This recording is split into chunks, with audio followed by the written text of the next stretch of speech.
And we are live. Good evening, everyone. Welcome to Holy Crap, the Vlogcast. The Vlogcast that comes from a skeptical point of view to answer some of the questions of why. This Vlogcast started as a combination of spite and the Streisand effect because Joey, Dalan, and I, we get pissed off at people who just want to be dumbasses. No, that's good enough right there. I think we can just put a pointer on that and just be done with it. Part of this is to follow through with the old adage, sometimes the journey is more important than the destination. I'm your main host. I'm known as Shujin Tribble all over the place. You can find me pretty much everywhere under that name. Shujin. Hi. This is gonna be an interesting night for a couple of different reasons. I'll fill you in as we go along. Top left-hand corner of the bingo card of North America, which on your screen is actually on the bottom left-hand corner. Dalan, hi. Good evening. How are you? Good evening. Not doing too bad. Still just keeping on with all things considered. That's another show. That's on NPR. We don't deal with that show. There's a handful of people that actually snickered at that. Thank you. You're welcome. To me, that wasn't a snicker. That was just a Jesus Christ. Again, really? Really? It's bad enough I got you Wednesday night. Down and to the right, into the Midwest of the U.S., Bridget, good evening. Good evening.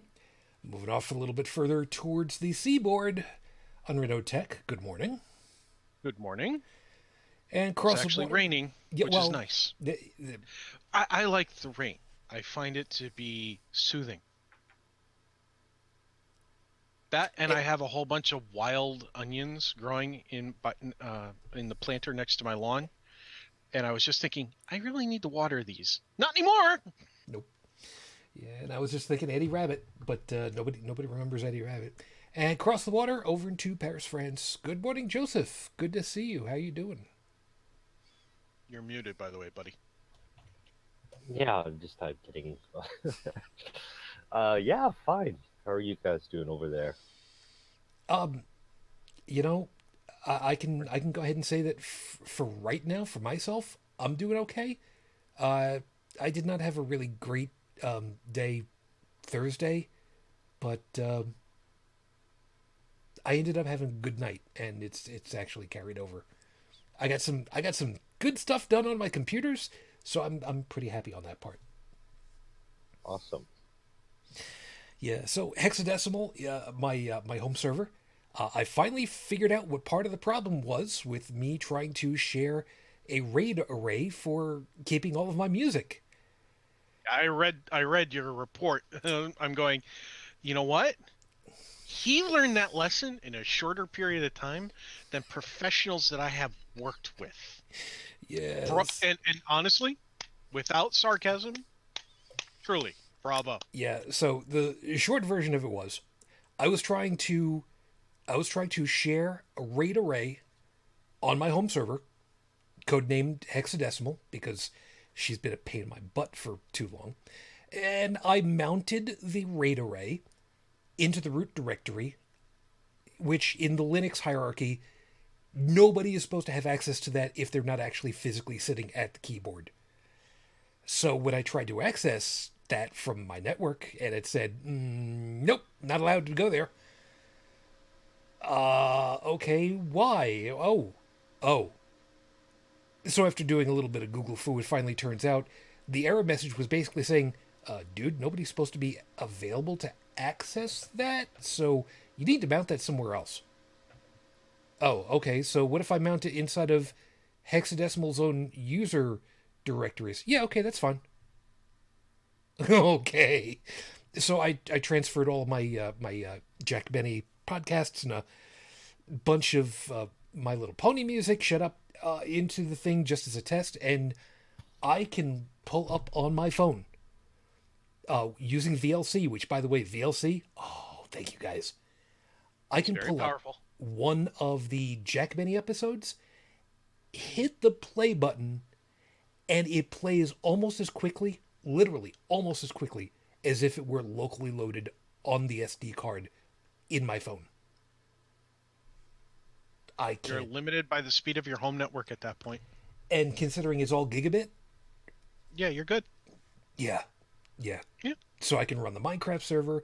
I can send two 1080p movies, stream music twice, and still got bandwidth left over. And on the positive, Of good. if you find yourself traveling for reasons, you could even set yourself up a portal so that you could remotely access your music through your phone. Well, that's another thing. That's for later. Yeah, it's a Or future a project. VPN. Well, Yeah, piece you at a pay time. a cost in tunneling, though. You do pay a bandwidth cost. Yeah. So it piece at a depends time. on how it affects it. Through SSH? You know what? At this point, I don't know anything about that part yet. I'm lucky enough that I've gotten figured out what I've got figured out. The next big thing is going to be to try to figure out if everything is still stable after multiple reboots. You know, just to be sure. And if it is, get my music collection copied over, and then see about opening up the Minecraft server, because Dalan would like to be doing with me. Joey would like to be doing with me, because I mean, I don't have any mods installed, but you know what? We'd love to be able to do stuff together again, because you know we miss that. Well, and Minecraft's fun. There's a zen to it. There is. I You know, reinstalled Minecraft recently and put Yeah. in one of the graphics packs now that I have the 1660. Mm-hmm. And oh my god, I'm looking at this going, I may not have ray tracing, but I never thought Minecraft could look this gorgeous. Oh, I'm the same. I downloaded one of the texture packs. I'm running on a server called The Seed. And they've got, yeah, now they don't have, like, it's not Feed the Beast. So it's like it's your standard Minecraft, but they do have a lot of mods on them. They have jobs, quests. People are opening up their own shops. So if you need something, you can go and actually just go to their shop and buy it. Somebody made up a place called Mad XP. You got to love this. So they created basically a trap, put a crap ton of spawners in there, and all you do is walk up with your sword and stick it through the open window there and just mercilessly hack it whatever you want to get the levels you need to do things like enchanting, repairing, all that kind of stuff. Oh yeah. I've seen something similar where somebody set up an Enderman spawn system. Yeah. In through the portal, and the Enderman would spawn up high and fall, leaving 1 health point, and you could walk up and you could punch them, and they would die. Yeah, and I also found I found a thing online how to build the perfect egg factory. I'm still working on that part because okay. I showed my son how to make one. He's like, "Oh my god, Dad, what are we gonna do with all these eggs?" And it's like, No. And then I started throwing the eggs at him. Yeah, and some of which will then hatch into more chickens. Yeah, exactly. But they were free roaming at that point. No, Dalan knows full well. No, the million chicken farm. No, we're not doing that. Well, No. the farm that I built, showed my son how to build. It's not, first off, fully automated. When you turn it on, it launches and launches the eggs in such a way that they'll actually hatch and form chickens. Then you turn it off when you have enough baby chicks. You let them grow. You let them fill up the eggs. If for some reason there's too many chickens that are spawning because the eggs are starting to float on top or whatever, you flip another switch and it sets them all on fire. No, I got Then you have roasted chicken. Not quite there yet. I've got 2 chickens above the hopper that are producing eggs so that I can bake stuff. Because I found pumpkins. I did laugh though. I went to there's this little island not too far from my place, and I was looking for something, and a couple of wolves were there. Like, okay, let's try this. Check my inventory. Oh, look, I've got a few bones.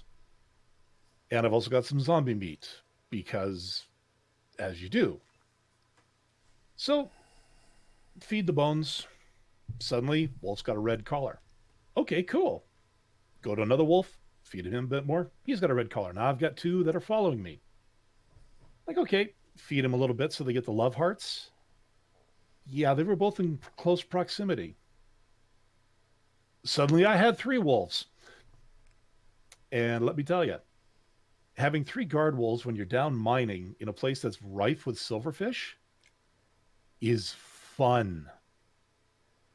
Because the wolves look at those and go, chew toy. So yeah, it's fun. I enjoy it. I like the additions they've put into it.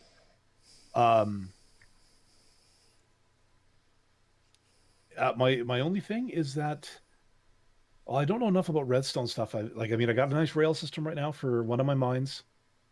I know there's more I could do, but I just need to take the time and learn. Always going to be that. Anyway, so we were wondering, where is Joey? Chances are he's probably asleep.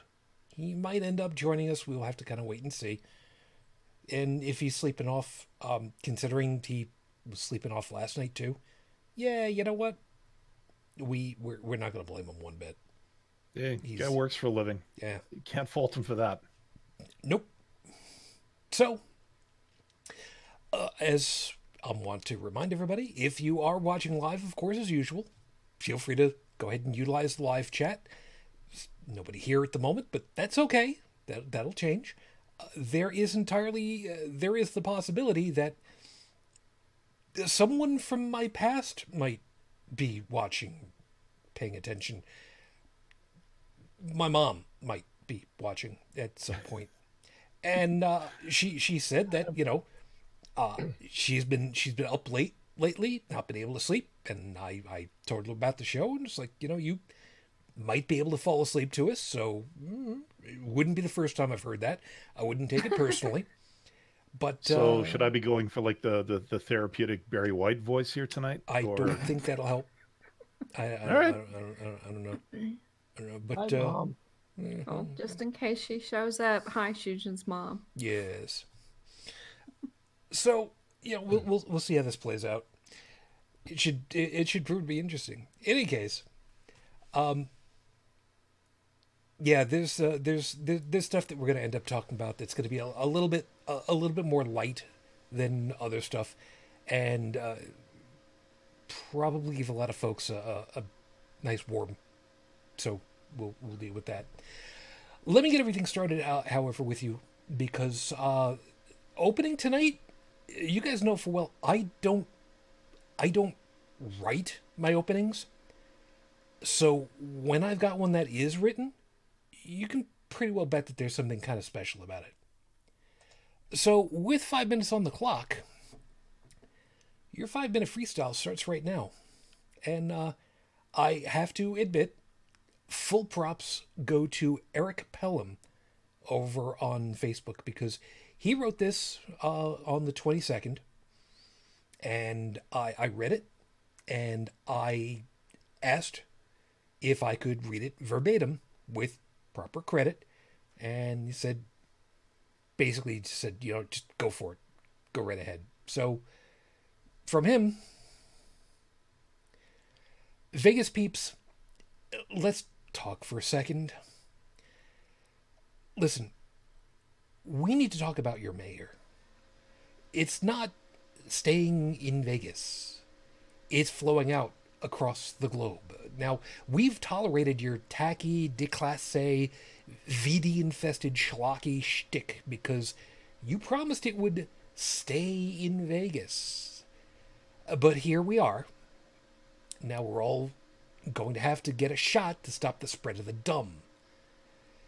Since we're on the subject of your mayor, question, what the actual fuck? You might want to consider some sort of written test before you just grab some washed out drink wrangler from the nickel slots because she's too old for that gig and gilfporn.com don't want her? Jeebus fucking Christ, where the fuck did you find this idiot? I wouldn't trust her to make coffee for the AA meeting, let alone run a fucking city. In conclusion, get your shit together and get that shit back in the box. If it doesn't stay there, we will stop letting the used car salespeople of the Midwest conduct their conventions in that neon cesspool you call home. Sincerely, the world. Now, for those of you that, for whatever reason, didn't see what was going on, there was an interview that happened this past week where effectively this woman, who is probably pushing, I don't know, dirt for age right now, and I'm saying that in the nicest possible way, effectively said, and those of you that understand this are really gonna cringe, effectively said that Las Vegas could become the world's control group to find out what happens when you don't do anything, but you do something. You try to get social distancing and open up the casinos, the hotels, the entertainment centers, food, restaurants, plays, lounges. I don't know what's happening over there at the Bunny Ranch. She said that they could be the control case. I don't care what political affiliation you are. I don't care what she is. Off the top of my head, I don't even remember. Doesn't matter. Anybody that would callously say, some of you will not survive when we reopen the economy, but that's a sacrifice I'm willing to make. Guy's name was called Farquaad for a reason. You know, you want to go ahead and say there's only a 5% chance, only a 3% chance of dying from this illness. Oh no. Oh my dear no. The number's higher. And we don't even know exactly how high because we don't have any way of properly testing. We have no way of doing that. We have no way of knowing what it is that we're actually dealing with. When there is smoke, you can track down where the fire is. You can see it. You could get an infrared camera and fly overhead and you could find out where the hell it is. We don't have that. And until we do, you're playing literal roulette with people's lives. There is no reason, none, why somebody in your position should ever deal with that in such a cavalier fashion. You ignorant cunt. How dare you? How dare you do this to families? For what? So that people can get another $100 chip?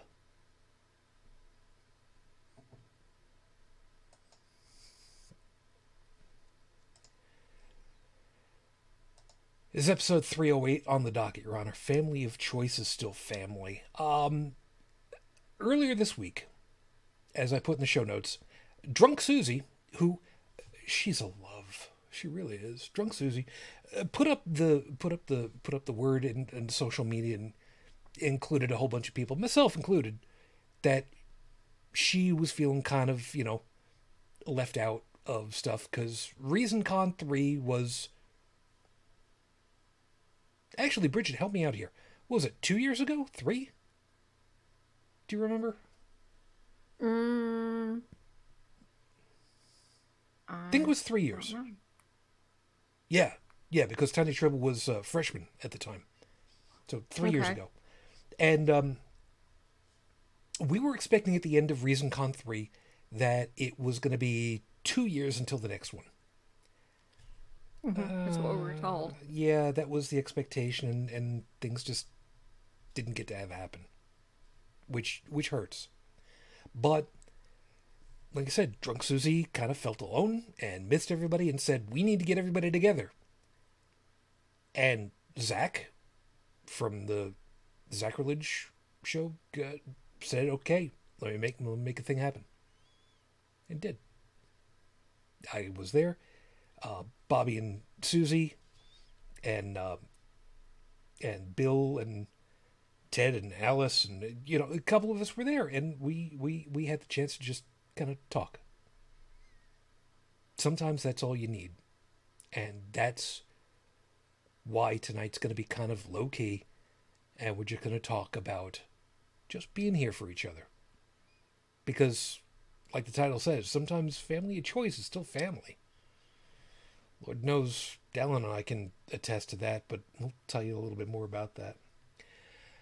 Far as word on Rafe Badawi, I have some good news. I have some bad news. The good news is there is a new tweet from his account, from his wife, that said this was as of about 12 hours ago.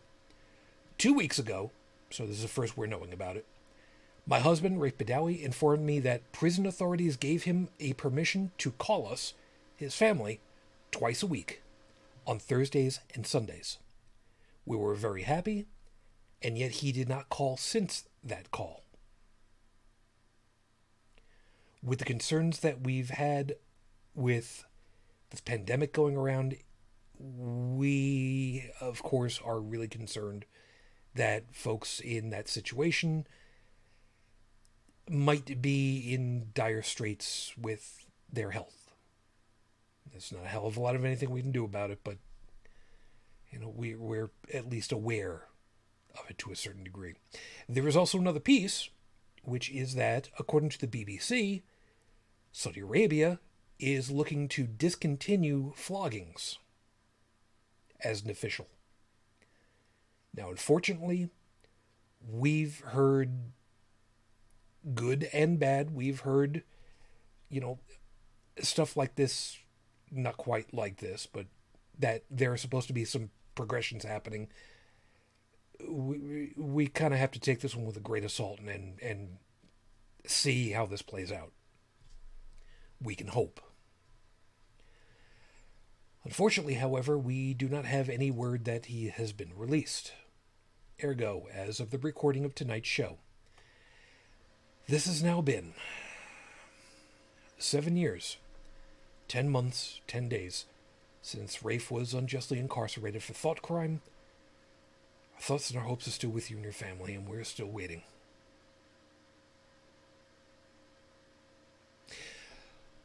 So with that out of the way, how about we go ahead and see about pulling things back up into the lighthearted portion of it all. So I've got your horrible scopes ready for you for this week. So for those of you that were waiting for the pick-me-up for the week to start everything off, I got everything going. I've got everything ready for you. You guys are ready to go ahead and pull them up. We'll go right from here. So for this week, here you go. If you know what your astrological sign is, great. Those of you that don't know, just don't worry about it. Make it up as you go along. It doesn't really much. Aries, we know you're a quick and intelligent thinker, which makes your otherwise unintelligent statements weird. If you're trying to be the next Betty White or Gracie Allen, well, it takes a lot of years to reach that level of comedic genius, and right now you haven't lived quite that long enough. Keep at it, though. Dalan? Okay. All right. Just not sure. Wasn't sure the pecking order here. Anyways, Taurus, your attention span is so short, you can't make it through a 5-second YouTube ad without wondering what else is on. It might be another mobile game ad, or especially polarized and tinted sunglasses, or that damned flex tape. Regardless, we lost you already, didn't we? You're the reason blipverts were invented. And just as you know, tonight's episode of Holy Crap, the Vlogcast is not sponsored by Raid Shadow Legends. Thank you. Appreciate that. Bridget? Gemini. Sorry. If you lived in an area with a tractor supply company, they have chicks available. And by chicks, we mean birds. And by birds, we don't mean young ladies. We speak American, not English here. So go and adopt a chicken.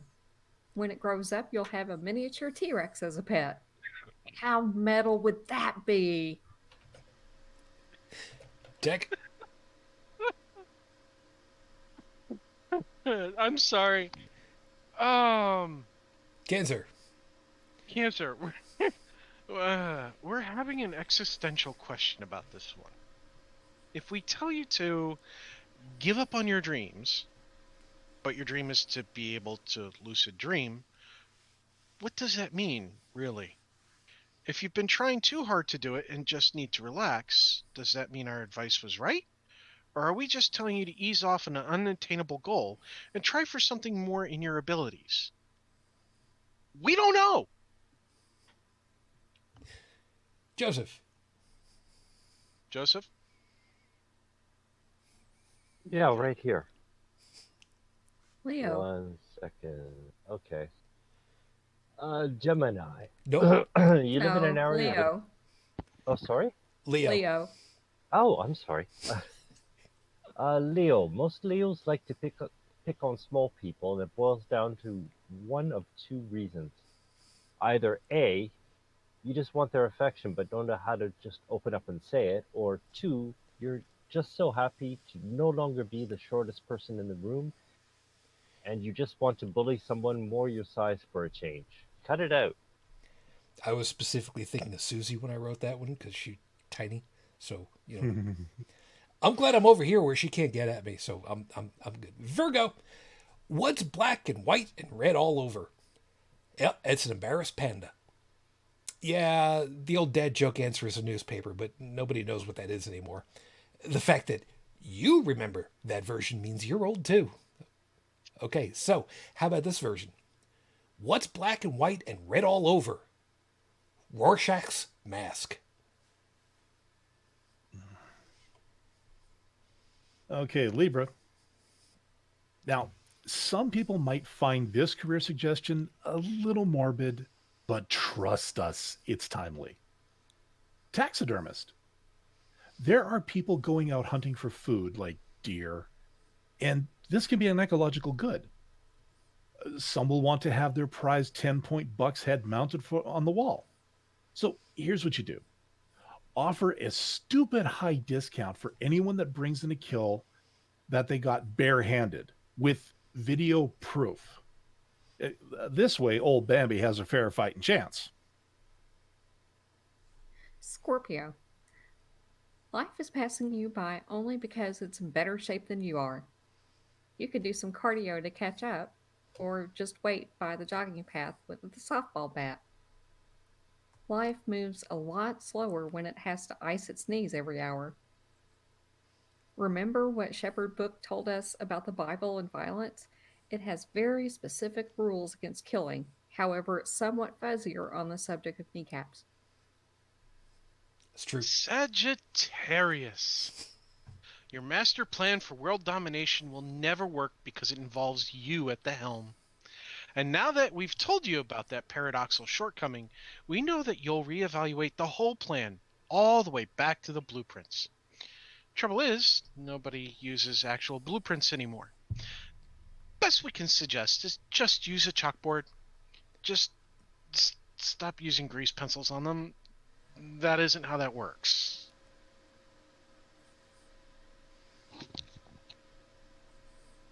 Joseph. Yes. Why? I'm scrolling. Scroll faster. Capricorn. Oh, I get to read my own sign again. There you go. The secret to long life is eating right. So eat more fruit and vegetables. The health conscious folks know exactly what we're talking about. Those with dirty minds will be sniggering, remembering a punchline to a joke. Those are the people you need to be watching out for. They've got stockpiles of nachos deluxe. Yeah, talked about that last night. I could really go for nachos deluxe right about now. That's just wrong of me. Aquarius, time to break out your collection of TV guides from 1993 and see what could have been worth watching this week. In the Heat of the Night was pretty good. The movie was better though. Herman's head was inside out before Inside Out was Inside Out. Oh, snap. The Adventures of Buckaroo Bon... no, sorry. The Adventures of Briscoe County Jr. I need to get that on DVD now. Oh, wow. The Paula Poundstone show. Yeah, so that went over well, huh? And finally, after so many months of doing this, I get to do my own birth sign here. Pisces. Ask anyone in the tech industry and they'll agree. If it's automated, you can hack it. They will also tell you all is known. Trying to hide your not safe for work content on your work computer will not end well. Changing the picture file names to be Excel spreadsheets won't work. IT uses Amigas to check all the files, and they ignore file names and only look at the file's internal hashtag. There's a difference between JFIF and XML headers. Those are your Not horoscopes for piss this off week. your sysadmin, for they are quick to anger and know where you hide. It's true. Exactly. It's true. It's true. I've the things that I've seen that I needed to clear out of people's email accounts because Outlook Express was choking on them. Yeah. Pine is your friend. Outlook Express. Wow, you just had to It bring was- that cringe back into the conversation, didn't you? Dude, it was. Oh, it was hey. back- it was- That's worse How than about the, guilt porn. How about the HTML export feature of Microsoft Word? Version 6.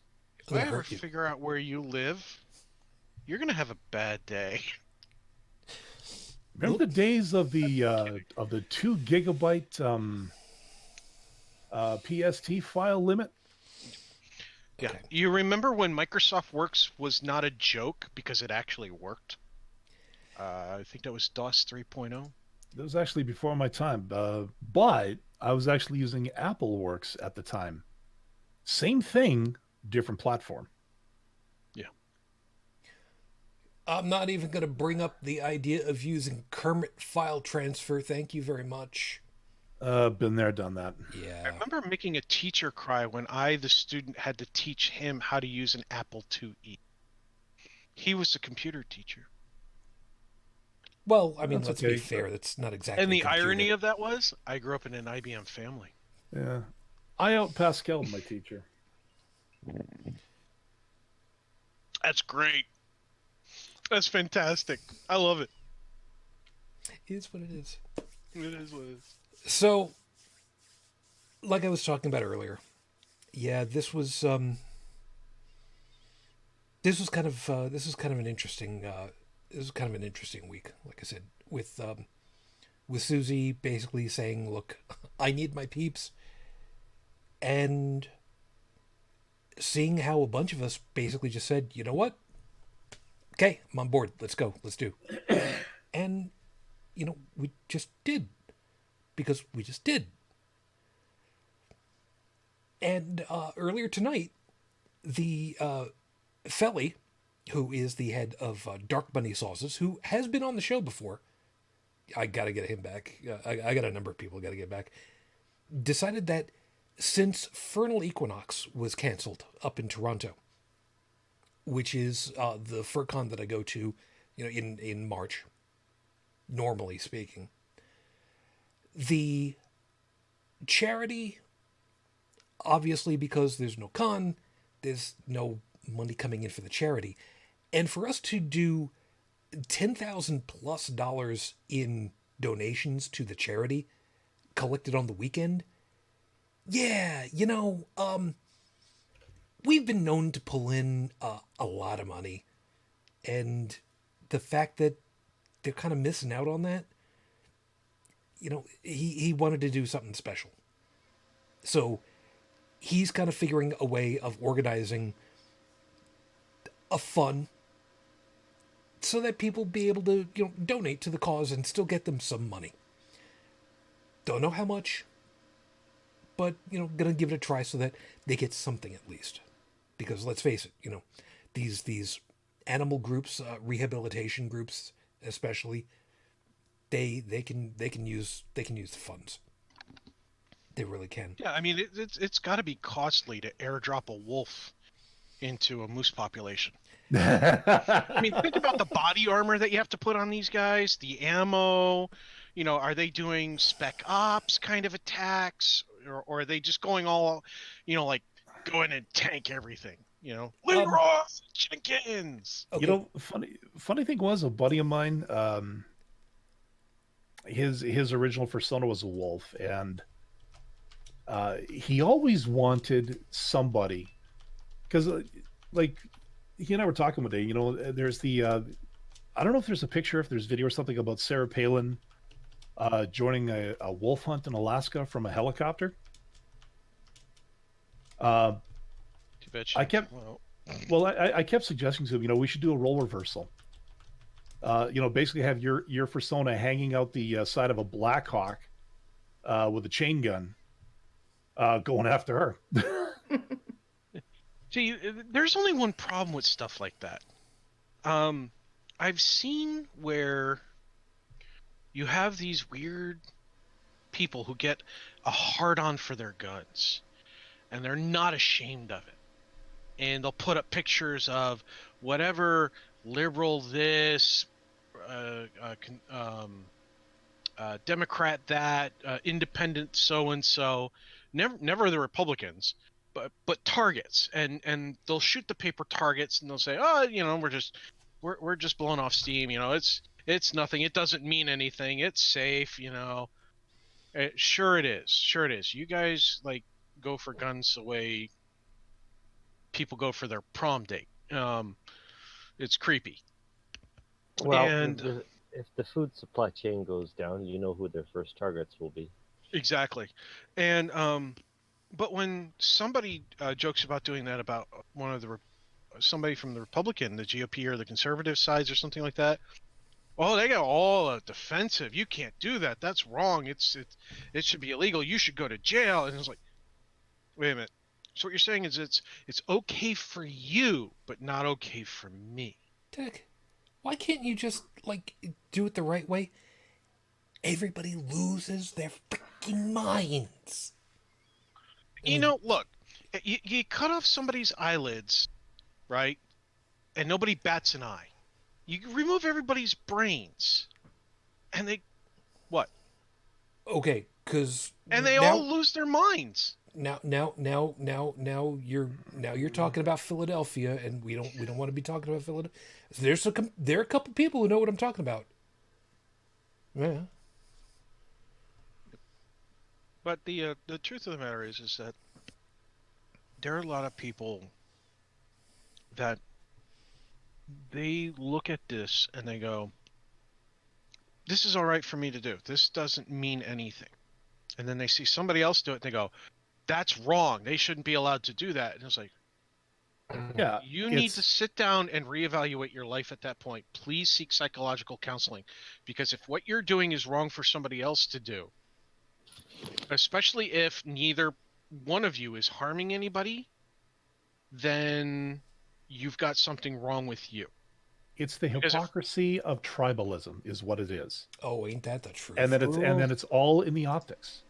Rules are for everybody, not in the clan.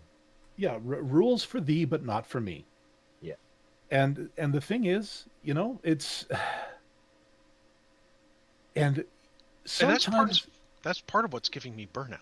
Yeah, and sometimes you just want to try to break a person down to the point where they sit there and whine like a petulant child and say, "But he's on the insert political side of the fence here."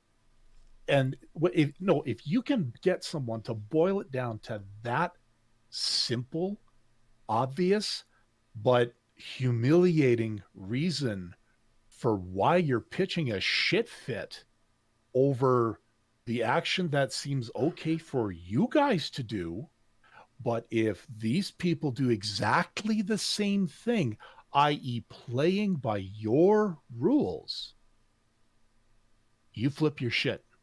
Yep. And it's not just the local people that do it either. We've seen this occur in various political arenas. Oh, all the time. All the time. All the time. It They flip doesn't. their shit as soon as, hey, why are they allowed to do it? Because you did it. Well, we're allowed to do it. Really? Why are you an exception to the rule? Yeah, Yeah. and it doesn't fall under politics all the time either.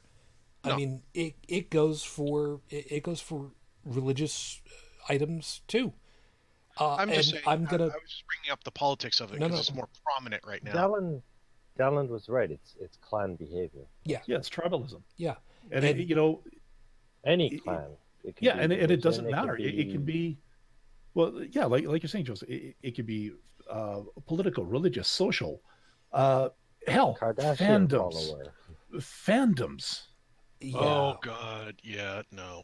Yeah, You know? I've got an example that will make people really cringe hard, and I'm expecting that I'm probably going to get a little bit of blowback on this one from Bridget.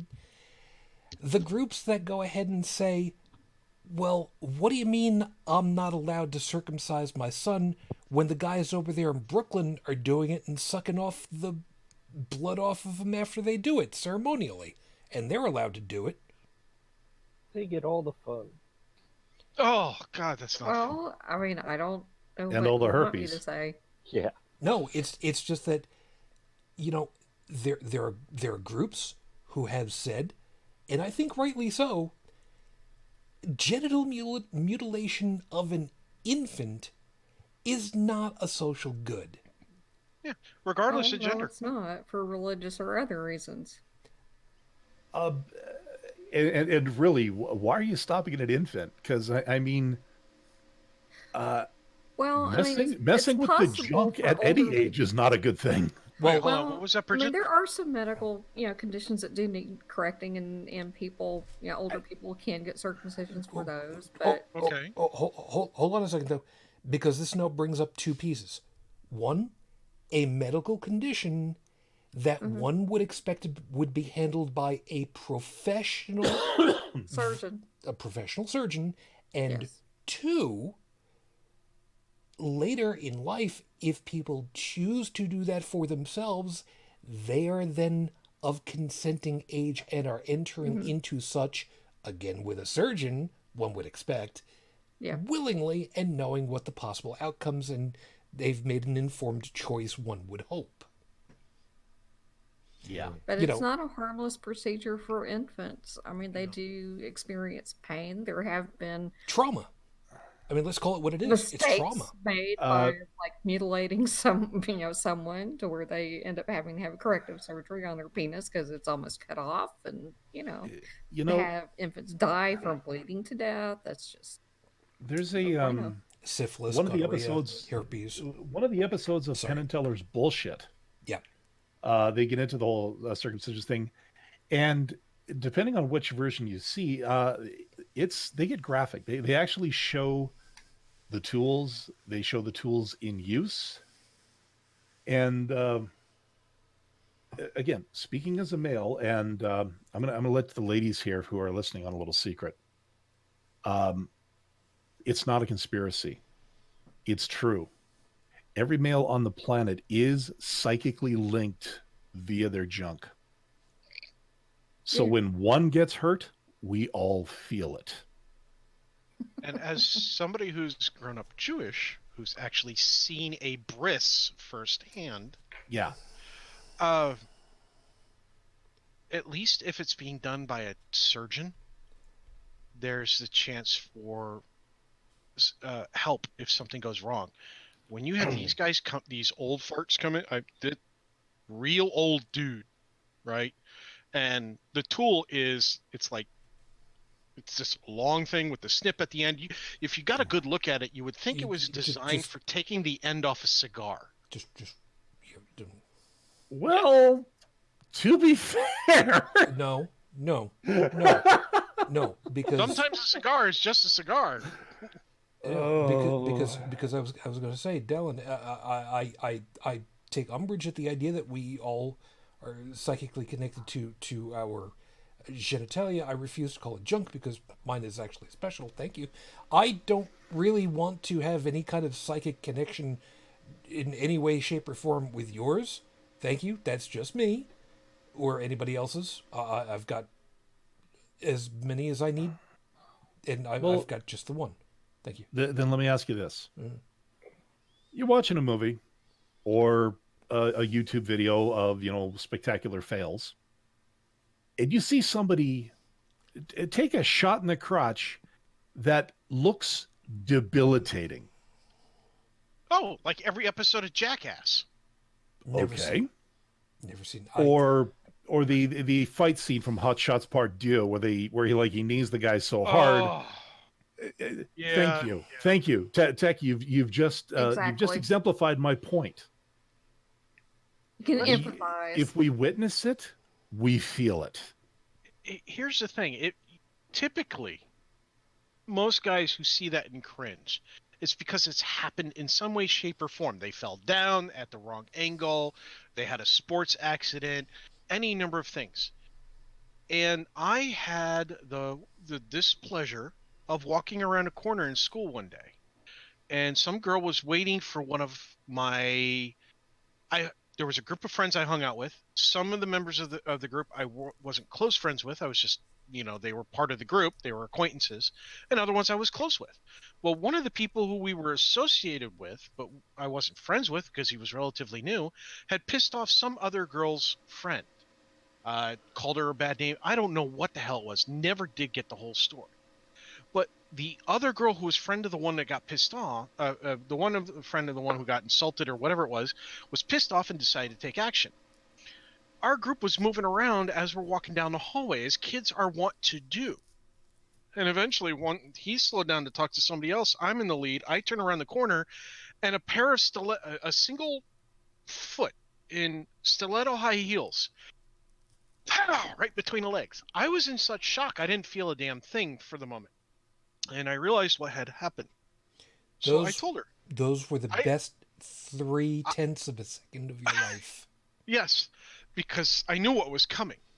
And I told her, I said, you have 5 seconds to get out of my sight.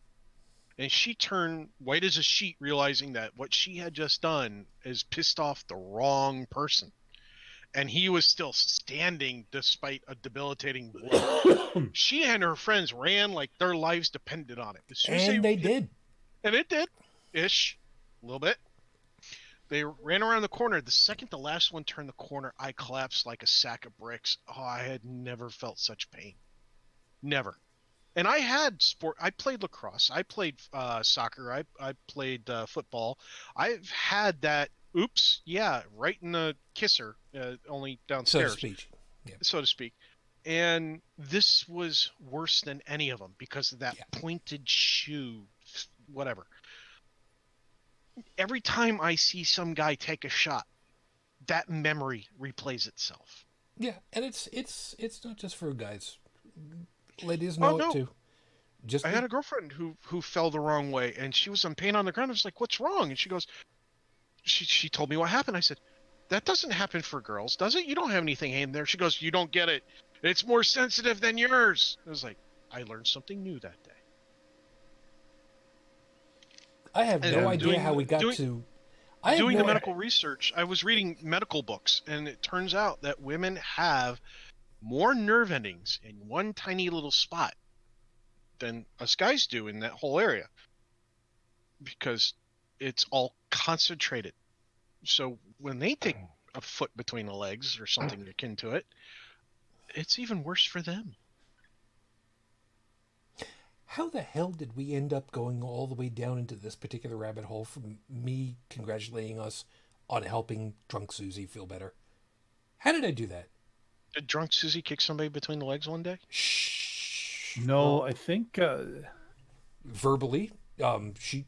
Oh, no, wait a minute. Yeah. Wait a minute. She'll feel better after watching this.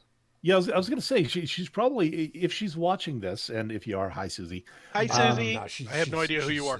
I hope to hell that she's having a really good laugh at this point. I hope our audience is having a... Shujin's mom, I hope you're having a great time. Yeah. Yeah, I could just see that email. Who are these friends? You must never see them again. No, my mom's You're fine. grounded. Yeah, that's yeah. Mm. You know, and believe it or not, that's actually a good example of tribalism.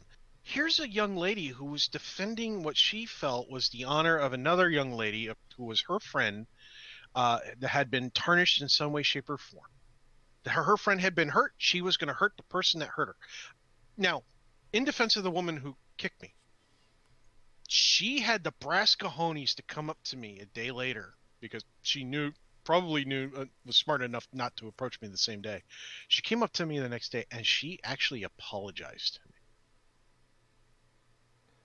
That takes some brass cojones when you attack somebody in such a harmful, hurtful way, and you realize that you have attacked the wrong person, and to go and make amends.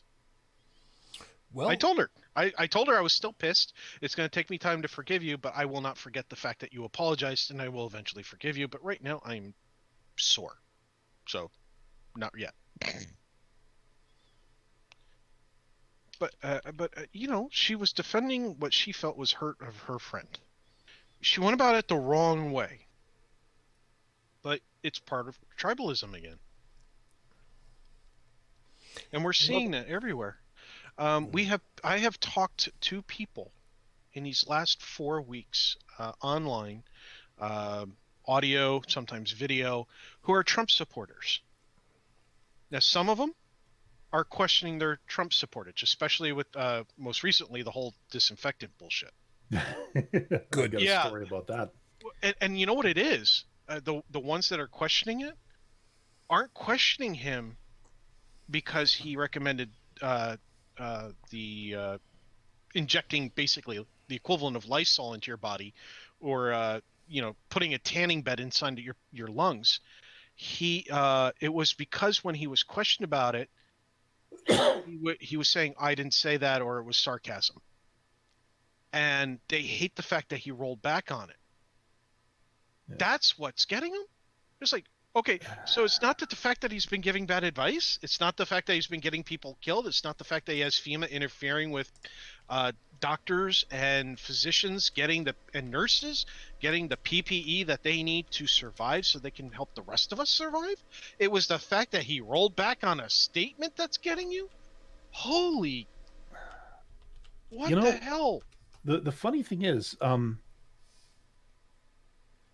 I actually caught this one. Ben Shapiro, which is weird since we were talking about circumcision and Jewish and all that stuff. They should have kept on going. He actually called out 45 on this one. You know, and to me that was a shock because look, I know the guy's conservative. I know the guy is right wing. But to go so far as to call him a Trump supporter, after seeing that and after seeing a couple of other things he's done, I would contest you on that one. Which seems to show me that not everybody seems to think that Trump is like the God emperor, and that to automatically be Republican or conservative is to automatically be, swinging off. Actually, no, to basically bend the knee to him. There's definitely I'm seeing more and more a separation between sort of the political right and their current Cheeto in charge, which is a very good thing. Yeah, and something else too. Sorry, go ahead. Yeah, I kind of want to take a pause on this a second, because there's a really important thing that I think we really need to address. Those of you that have watched our show for any length of time know full well that we are collectively geeks, nerds. We are science buffs. We kind of know our way around a lot of different pieces. But there are some pieces that are terrifying because people don't think about them, and I kind of need Bridget to help out on this one. The lower end of the worrisome part, Bridget, was the commentary about that the president of this country had suggested about using light as a way of breaking down this virus. Medically, there is a device for pumping light, simulated sunlight, against the skin of infants, the bilirubin light. Mm-hmm. Now, this is a medical device. It uses a very high intensity light bulb and pumps this simulated sunlight, like I said, into a blanket that's wrapped around an infant in a very specific way for a very specific purpose. Jaundice. Exactly. It was used on me. Yeah. Because I was born with jaundice. Yeah. Tiny Tribble had it. Lot of infants do, and as I remember it, reminding you, it's now been a number of years since I had to deal with this one. It's a pretty safe procedure. I mean, so long as people aren't looking directly into the light bulb when you've got the thing off of it, it's a relatively safe thing. I mean, you're not gonna get a sunburn off of these things, right? There is potential Okay. for. Get it into your lungs, though. No, I know, but one piece at a time. This device, well known, used for many years. Generally speaking, you're not going to cause a damage to infant's skin in used in the way that it's supposed to be. So far on board, right? Mm-hmm. Okay.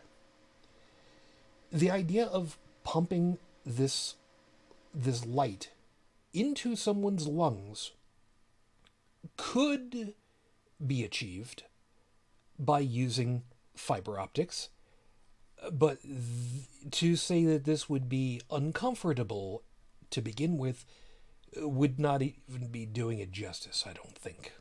Right? I still don't even see how you could do it with fiber optics.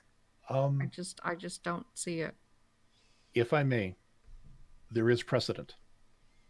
I went looking and I found something. It's sort of tangentially related, but I got this from oh geez,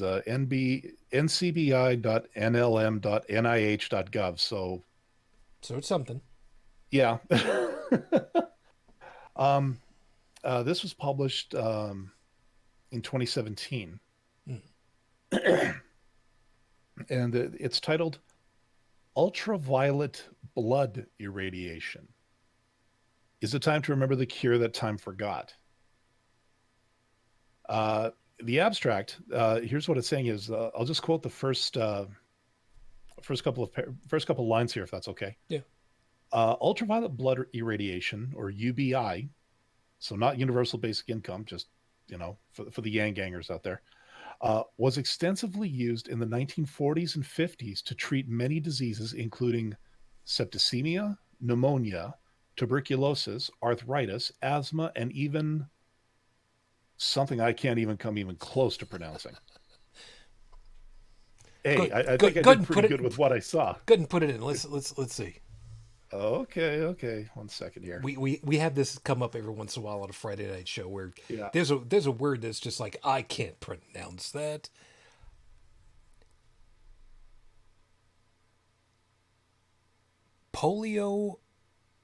Poliomyelitis?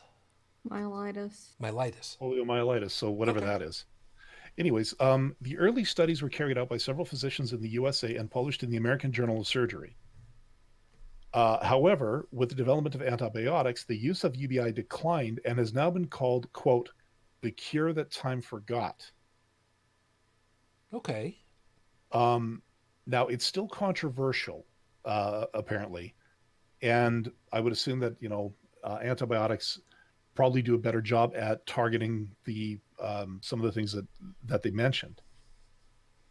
But that being said, the use getting ultraviolet irradiation into the body is not, we're not talking Star Trek here. Now, again, this goes on, and look, we know what ultraviolet light does to your skin on the outside. Yeah. Or what it can do. So I periodically have to go to a dermatologist because of what UV light has done to my skin. there I you have go. to check annually for melanomas. Yeah. Yeah. The idea of using this stuff on the alveoli, Bridget, when somebody has their alveoli burned, there's no other word for it.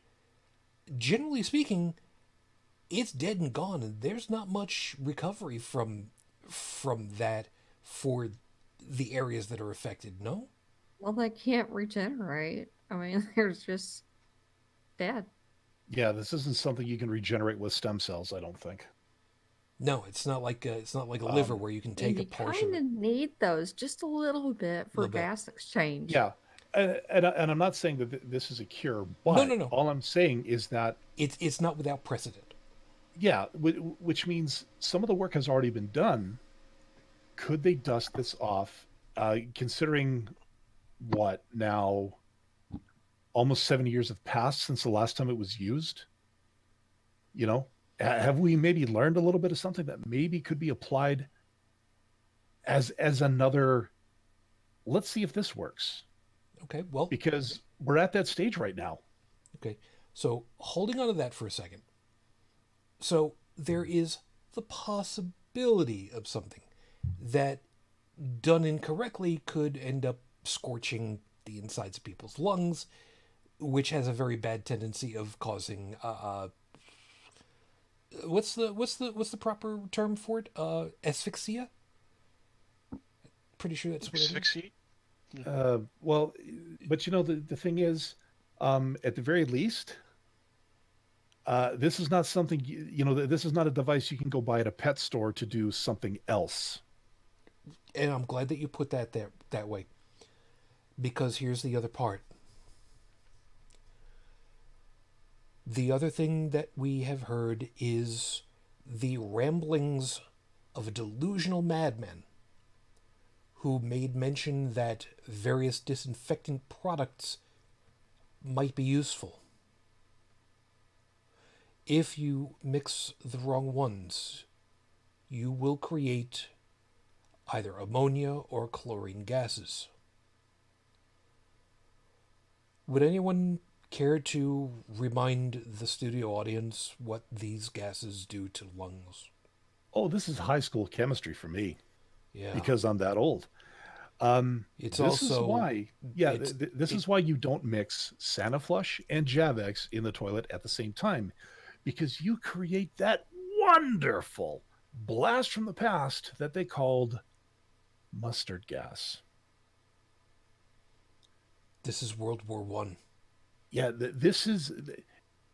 that one is one of the reasons the Geneva Convention exists, ladies and gentlemen, because people looked at just exactly how horrible we can be to our fellow man and went, that's taking it too far. Yep. And that's why I wanted one more time. Bridget, I have seen. Oh God, you know I don't like getting like this. I have seen dashboard camera footage from a police car where the guy tried to save somebody from I think it was a tanker truck of some kind, where chlorine gas was spilling out somehow or other. I don't remember the exact of it all. Only to have the commentary about the whole thing basically say, as soon as he got out of his car, he was a dead man. If people end up mixing these chemicals because they think, well, if one is good enough, then two must be better. If these people breathe this stuff in, if I remember correctly, it dissolves the alveoli and destroys the lungs. Right? Well, I mean, yeah, permanently. I mean, you get chemical burns in your lungs and you end up having problems the rest of your life from it. Yeah. Assuming you even live from it. Yeah, assuming you live. So kids, don't go huffing chlorine gas. Just don't do it. Yeah. Which is- And any adults who do plan to go and do that, please ensure that you've not had kids beforehand. Because if you're that stupid, I'm sorry, your genes no longer belong in our pool. I hate to be discriminatory in that respect, but yeah. And that's the reason why I wanted to kind of pause on this, because both of these possibilities have the real likelihood of damaging, possibly permanently, possibly fatally, the people that they want to try to help with this stuff. Yeah. And where I would otherwise be questioning why the hell am I still going down this particular rabbit hole, there is actually a reason that this wraps together. We are concerned for the people that might end up doing this because, as I've said on too damn many occasions before, they were taught wrong. We still feel the connection to everybody else, regardless of their affiliations for anything else, because we don't want them to go through that. We don't want their families, their friends, to have to say, well, you know what, Roy over here, was a great guy. Probably shouldn't have mixed up those two chemicals, but, what are we going to do? We don't want people to go through that. But right now, I said this last week, people are terrified. People are desperate. And unfortunately, that means a lot of people are going stupid. They hear the word hydroxychloroquine, and suddenly some dumbass sees that, oh, look, my fish tank cleaner is made of this stuff. And they ingest it because of a buzzword. And actually, as of now, they've stopped any and all testing or they've stopped any testing or treatments with hydroxychloroquine, because now that the peer reviews are in, whatever evidence they had, which they admitted was anecdotal to the start, still is anecdotal. There is no concrete proof that this anti-malarial cocktail, because it's hydroxychloroquine sulfate, and there's another drug which, in any case, yeah. This collection I turns want to out... say anthromycin, but I could be wrong. But the fact is, there is no proof that it works. There was another drug that they were looking at. It was the word had it. China was looking for the patent for it, but apparently it's not going to work either. And so, right now, the medical community is still in the drawing board as to how are we going to fight this thing. Yeah, two things though. The chloroquine apparently is deadlier than just conventional treatment, if you can even call it that at this point. So that's the thing. There is no conventional treatment. That's the problem. And that was the other piece. I saw a thing that said that the quickest vaccination that's been done to date, and I don't remember which one it was for, took 4 years to develop. Mm-hmm. Yeah. And in the meantime, we're lucky that the world's working on it versus just one place. And that's the thing. Right now, they're working as hard as they can to find a way to treat the symptoms, so that, because like I said last week, if you're on a ventilator, you're forestalling the inevitable at that point, or you're very close to it, because you don't come away from the ventilator unscathed. And to give some credence to your statement that you don't come away from a ventilator unscathed, I was talking with my mom about ventilators because she had been on one, and she said, when you're on it, you're oblivious. You don't remember things. The world around you kind of just happens. And when she came off of it, for a time, she eventually recovered from it, but for a time, she had trouble focusing. For a time, she had moments where she just had to sit down and catch her breath, because, a machine was doing the work for her for a while. Oh, I wasn't on a ventilator, but I've been hooked up to enough oxygen tanks in my life to know that when you go away from it, when you're weaned off of it, your body does have to adjust. Yeah. There is a huge adjustment period, but Your brain has to adjust too. Yeah, but as I was saying, right now, people are looking for anything to help them, because if every politician and every person in the medical community was actually being honest, there would be nothing resembling hope right now. And yes, it's true that we don't have a vaccine, we don't have a treatment protocol, we don't have a medicine that can even come close to knocking on this thing's door and saying, "Hey, you're out of here." And funny, I'm going to do a conversation sort of with one of our other past guests on this show, Dave motherfucking Foda, not too long ago.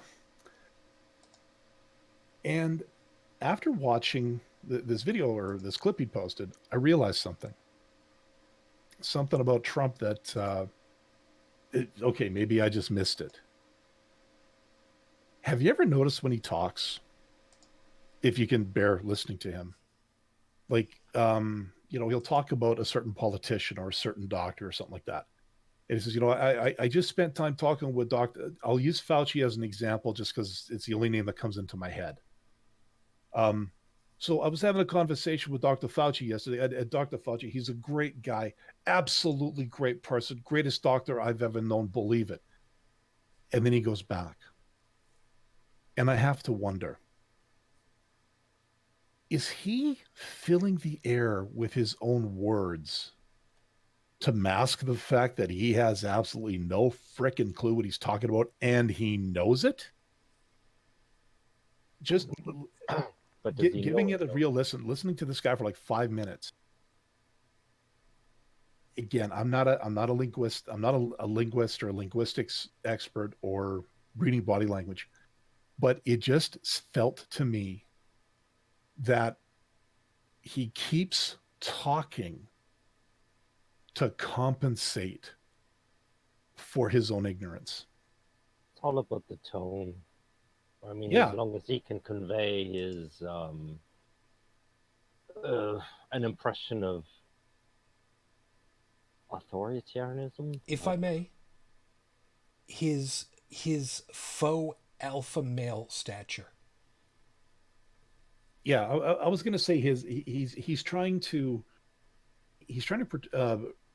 project a sense of confident authority. I guess it's the best way of saying, like, to say that, like, I've got this. I'm your provider, leader, protector. Yeah, but I would appreciate a president more who would say, look, we're doing this. We're trying.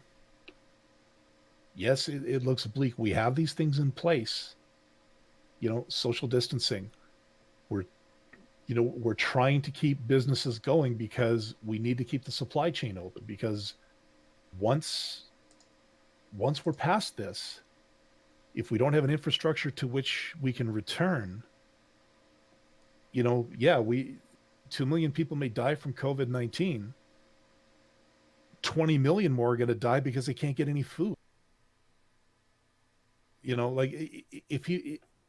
I would appreciate a politician to just come out and tell it like it is and admit that, you know what, shit's bad. And everybody's got to pull together. These are the sacrifices we all have to make. And actually then, quite personally, I would then launch a campaign against any Hollywood starlet or star who tells the plebs that they have to donate. Because I'll tell you this, pal, you first. You're going to tell me how to live my life while you're living in a $20 million estate overlooking the ocean, having your butler still massage your testicles, and that's just the women I'm talking about, telling me to donate? Screw off. Sorry, it's understandable. Now, see, this is...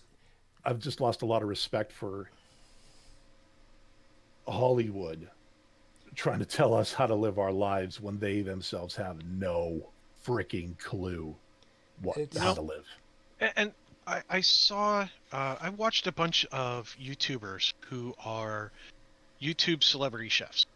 You know, they may not be chefs in their daily lives, but whether they are or not, they do chef style videos on YouTube. Like Andrew, who hosts the Binging with Babish channel. Very good guy, does a lot of amazing things, everything else. But he's not operating at a level that a lot of people are going to be operating at. He's operating at your upper middle class level in terms of the things he recommends and does and such. And he may fluctuate from that. He may eventually get closer to working at levels where, hey, you know, you may not have the advantage of this, that, and the other thing. So we're going to show you how to do something else. Alex, French guy cooking. Love that guy.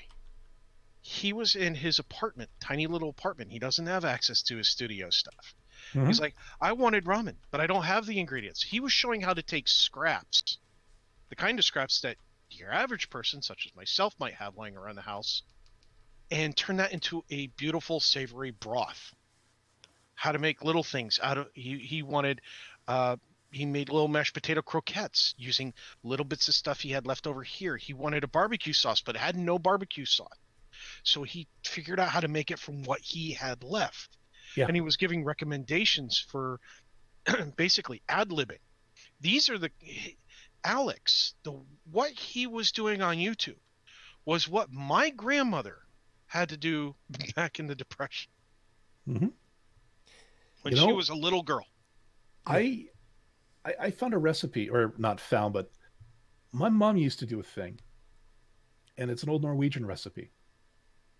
And yes, it originally had fish, but let me finish, please.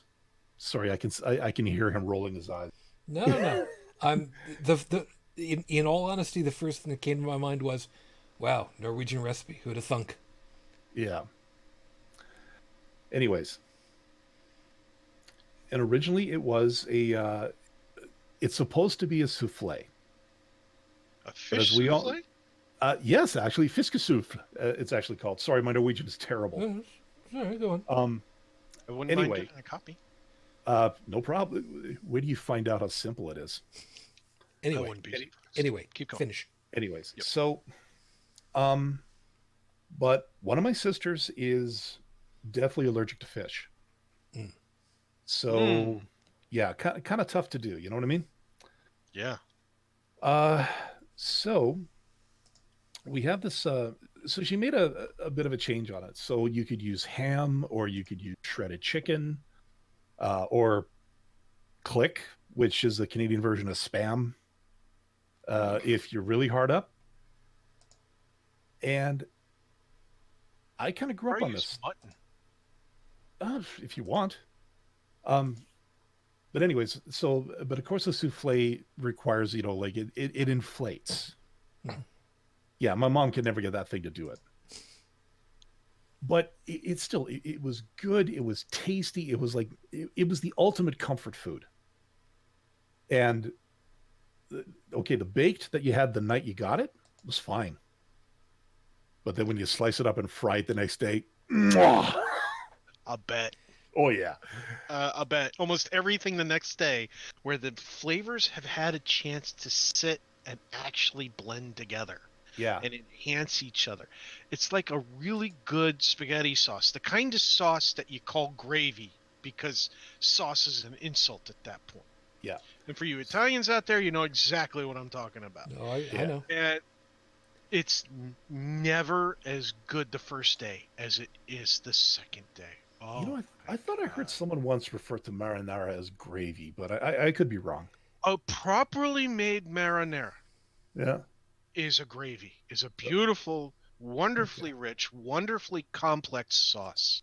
Yeah. That is just it's bliss. Yeah. It's absolute bliss. So, But there's a difference between the stuff you get in a jar that's labeled marinara and then putting something together in your own home. Even if you cheat by starting with the stuff in the jar, you can turn that marinara into a true Italian gravy. okay. There are my grandmother, one of my grandmothers, who's not with us, may she rest in peace. she showed me how to make her recipe of meatballs, which was the size of 2 of my fists together. Ooh. Good Italian meatballs. Uh-huh. She showed me her recipe for how she makes her gravy. And then she showed me her scratch version. And then she showed me all the shortcuts. She wanted me to know both ways. Mm-hmm. And we did both. And I'll tell you what, even with the shortcuts taken, it was leaps and bounds better than almost anything I've ever had, except the time when I lived in New York and an Italian family moved in down the street and opened their own Italian restaurant. Nice. Okay, so here's the recipe. I will post it in our chat later, but just to give you an idea how simple this is. Half a cup of flour, half a cup butter or margarine, and in this case, it actually doesn't matter which one you use because you're not like baking cookies. 5 cups of milk, and then insert meat of your choice. So again, it could be diced fish, it could be chicken, it could be ham. I would say that if you're going to do a meat instead of a something fish where fish breaks down, chill it so that you can thinly slice it. Yeah. 4 eggs and nutmeg. Now, here's the thing. So you preheat your oven to 400. Mix your flour and butter together. Which actually, that's like a base for gravy right there. Like you could, after you do the butter and flour in equal portions, you could then throw in chicken stock, beef stock, whatever, and you can come up with a nice meat gravy that way. Oh, so you're talking about melting the butter and then mixing the flour into it? Yeah, like I said, it becomes a gravy base, and that's because if you mix the flour and gravy. butter while they're cold, we need to keep moving along with this. So yeah, sorry, let them finish.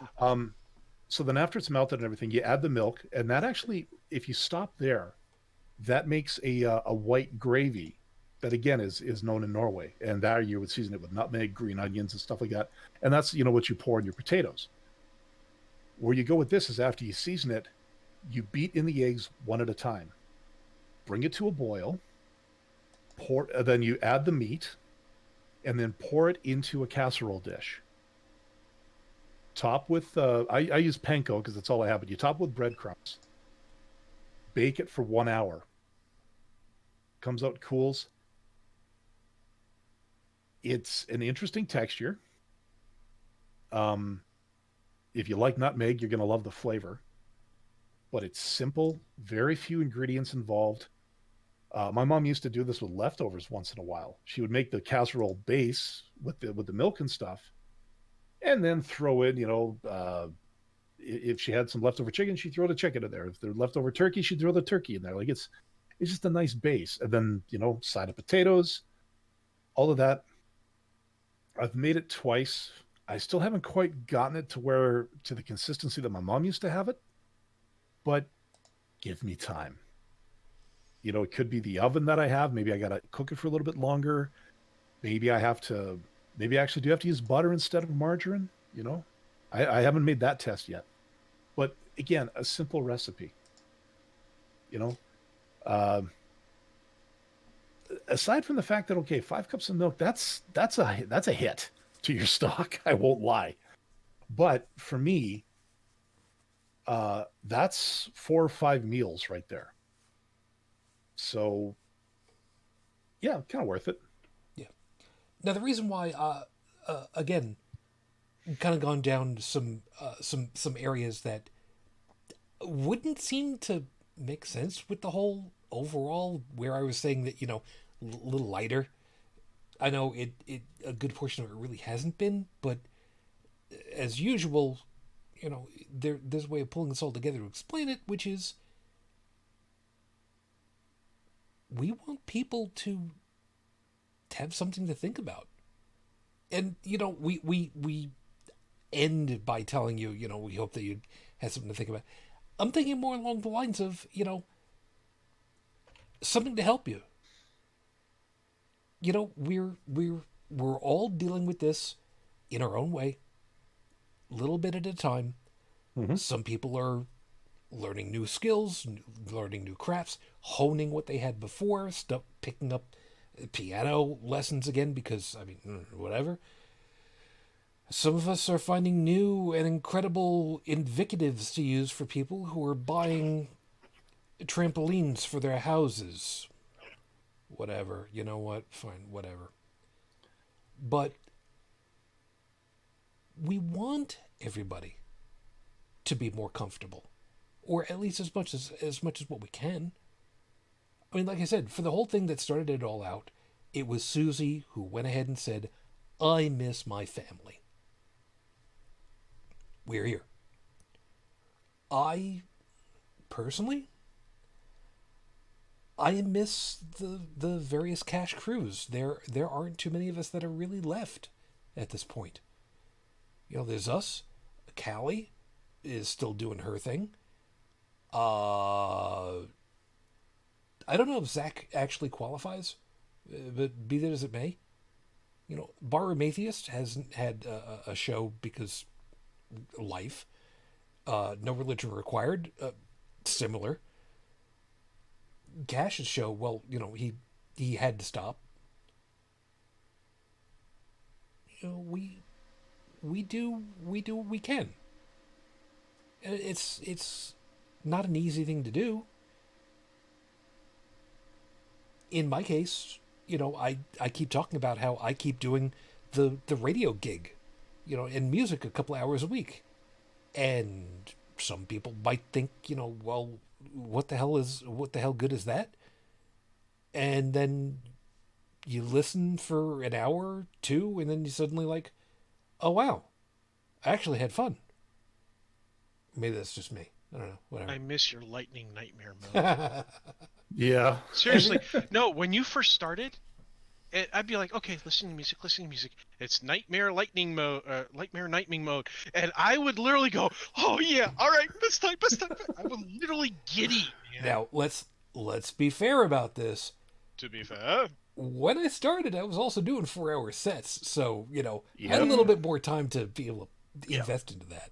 and you still do that it once in a while, and Yeah. every time you do, I still get giddy. That was a Yeah. bad influence because when I finally started doing my solo stuff, I started out with 4-hour gigs Oof. and realized just how painful those things could be at about hour 3. Yeah. And that brings up something that I kind of want to take the flip side of the whole damn thing. I know that we want to be able to help each other and remind each other that, you know, we're here for you. We're doing what we can. And that's not just us as the crap crew for all of you. It's us individually for the people that are in our circles. And, you know, where we can.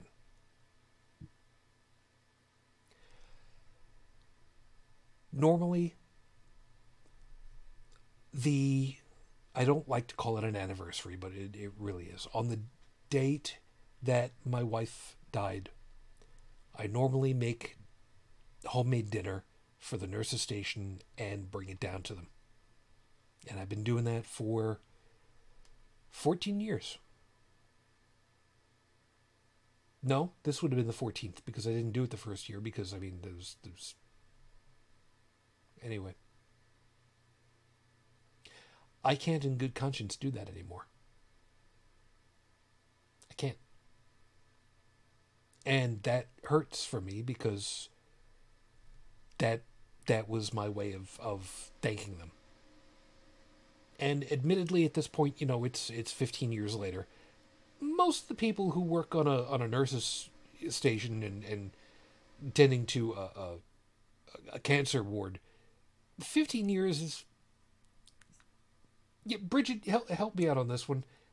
Nurses would... I know for well they rotate every once in a while, a couple years maybe, but 15... They're probably all gone. Yeah, there have been one or two that still remember us when we've gone in. So, you know, there's still a couple of them that are still there. But yeah, 15 years later, yeah. So I can't in good conscience do that again. I simply cannot. The idea that I could inadvertently, maybe even a couple of years from now, I could inadvertently be a carrier and bringing it into the facility?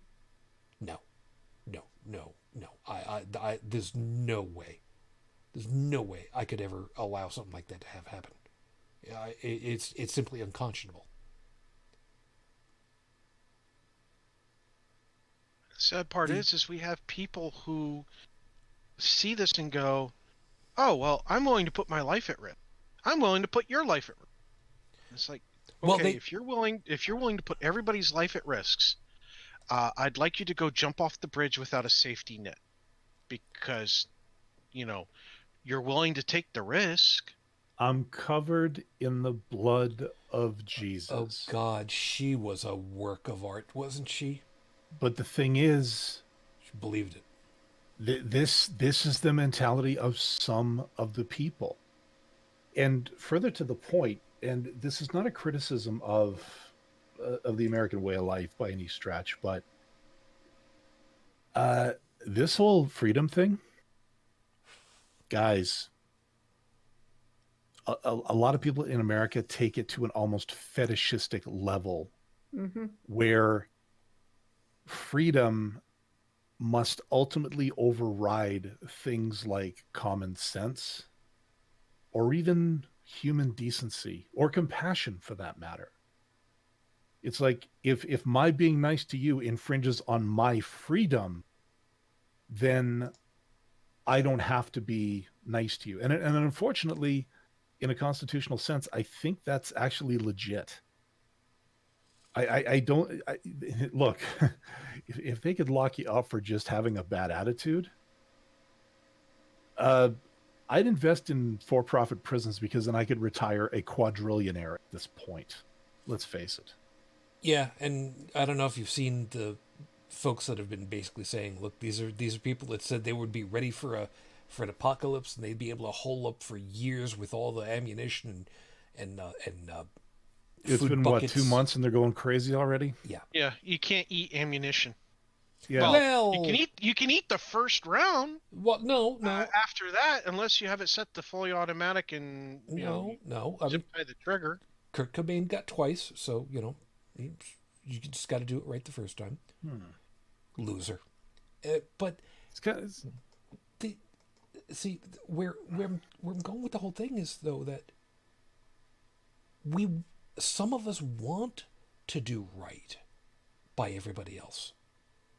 We really do, and it hurts that we can't. We would really like. Okay, maybe I'm speaking just for myself. I would really like to dope slap some of these people up the backside of the head with a clue by 4. For those of you that don't know what a clue by 4 is, you're not a ham radio guy. Don't worry about it. Trust me, a clue by 4 is exactly what you think it is. Just with much more velocity than you would think should be strictly necessary, and that's the way it should be. We want to help. The problem with it is, the way to help right now is just to sit back and do nothing, which the best that we can do is to tell everybody else, cut it out. You need to be doing nothing too. Chill out. You want to go for a drive? Go for a drive. Don't do 127 miles an hour on the highway. Just don't do that. But you want to go for a drive? And don't use the excuse that I thought the cops wanted to race. Well, that's a good story. throwback from that's a throwback from yesterday's news. In Indiana, wasn't it? Yeah, as a matter of fact, it was. But we want to be, for lack of a better way of putting it, we want to be family. We want you to be family. We want you to understand. We want you to be empathetic. We want you to understand who it is that you're ending up hurting when all is said and done. It's really simple. That we, as family, we should be concerned about everybody else's survival. I mean, we should we should use our own experience to make life better for others. But what it seems that these quote unquote freedom people, they're just in it for themselves and their clan. Total absence of thought for their fellow human. Is And it? anybody not in their clan, anyways. I was going to say, is it too much to say that it's the American way, the capitalist dream? I'm getting mine. Why the hell should I worry about anybody else? That's taking it to an extreme. But is it wrong? Is it wrong? What do you mean? It's entirely possible that I'm taking it to the hyper extreme, and I will admit that I probably kind of am. But the question is still valid. Just because I've shown the spotlight on that doesn't mean I'm wrong in that kind of assessment. That the American dream of the capitalist beautification of the world of I got my money, I got mine. Why should I worry about anybody else? Because I've got mine, so I'm going to be okay. One would have to be blind to see that the entire American economy is geared to having the same thing as the Joneses have. I mean, it's about I don't know. Blind And or that's the greedy. way it is. It's not. It's The not. whole thing well, it's okay, ensconced is we can talk about degrees. I mean, it's not as black and white as that, but the fact that the system's there, one would have to be both insane and blind to deny that it exists. I think what it is, I think part of it is it goes to the cultural mindset of self-entitlement. Whereas, where like you said, I got mine. Why should I give a shit about anybody else? Because I'm an American. I'm living the so-called American dream. You know, the life, liberty, the pursuit of happiness. Or profit. And, well, I'm sorry. Keep going. is happiness is the end goal nothing but profit? You know, I'm not even no, sure I that don't think people it know is. what being is happy, because people are being told if you follow X, Y rules, then you're gonna have X, Y things. If you're a good boy, you will get reward. And I think people who actually do follow all the rules and get everything they quote unquote want, whatever they were told to want, yeah, well, they're not happy. And it's funny because I mean how the human brain works. Um, it's the subconscious that rules everything, and it's the subconscious that dictates whether we're happy or not. And I guess a lot of people they're not even aware. Not only can they not be happy, they don't know what it takes to be happy. Well, yeah, because they've been spending so much of their time um, stressing over making ends meet, trying to find a job that can, you know, help them live. Like basically, they're living under such a high stress life that they wouldn't know. It's They pure wouldn't know, hell. and they wouldn't know an internal sense of satisfaction, even if it came up and slapped them upside the head. But that's a part of not making value judgments for oneself, and deciding for oneself what is happy or not happy. Yeah. And I mean, life must be hell for these people who are following the rules. Look at it, everything exactly how you told me to. Why don't I have anything? Why isn't it working? And they don't know anything else other than the rules that Yeah. they were told to follow. You know, that'll be one nice thing about the That's how you know, gangs happen. well, no, if it actually happens that, you know, the manufacturing and that a lot of these production jobs do end up coming back to North American soil after all of this, it'll be very interesting to see what the socioeconomic landscape is going to look like when that happens, because now you'll have places that will, you know, I won't call it unskilled labor, but I will call it, you know, there is a certain level of repetitiveness to some of these jobs, but will still pay substantial. You know, people Some will be able people are to happy work. like that. Yeah, the thing is, they'll be able to work, they'll come home secure in the knowledge that there's going to be a paycheck and things are going to be doing well. And if Mr. White Collar CEO decides, maybe we should go back to China, hopefully the president at the time is going to say, you know what, you do that, say hello to an 80% tariff on anything you do. Stay here. At least one can hope. Yeah. I'd extend that to profit in general, excessive profit in general. Well, and that's the thing. Like you do have the bad actors who are, money, money, money, money, money. I want so much money that my great, great, great, great grandkids will never have to work. Yeah, people like that are, unfortunately, they are a product of this. They are moneyholics.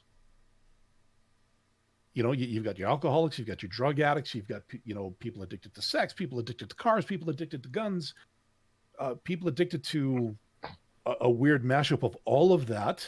Hopefully you got lots of lube. But then you've also got people who I think are just addicted to money. It's pretty awesome to go into a store and, say to yourself, I could buy anything in this joint. Given that computer store, Shujin, I was talking to you about last night, I'd love to be able to do that. If I'm being honest, but I would not tar everyone in America with that same brush. It's impossible to do that from the get-go anyways. I mean, all we can do is just describe behavioral tendencies, and then there's the whole Venn diagram, which is so utterly complex. But it's the